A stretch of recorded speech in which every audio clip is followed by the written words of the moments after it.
tweaking, I mean, I think you're talking about base stealing maybe, because the base running philosophy has remained the same. To get first to third, to get to third base with less than 2 outs as often as possible. And actually, we did a pretty good job of that this year. Be able to score first to home, second home, good secondary leads, all that kind of good stuff. Running hard to first base, good turns.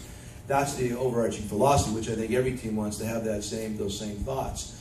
When it comes down to base stealing, you want to do that when you have guys that could be base stealers. You don't just put the square peg in a round hole and hope for the best. So that's been down a bit for us. Only part of it's Desmond wasn't going as often. There's no question about that.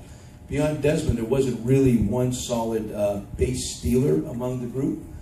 There's some situational guys when the pitcher's slow and the catcher's not that good. We'll take more chances under those circumstances. But if the pitcher's quick and the catcher's good, why even try? So it's just based on your team's abilities. So it's not that we didn't want to do that.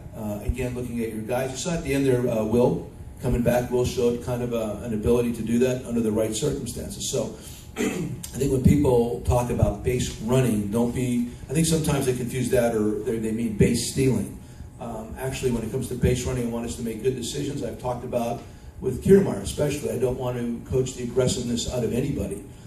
That is hard. I mean, I've seen good players become bad players, especially on the bases when it comes to the point where you get upset or angry with somebody when they make a poor decision. I'm very cognizant of that. I really steer away from that. So overall, the philosophy hasn't changed, and I think, for the most part, we're on top of it. Davey does a really good job at that.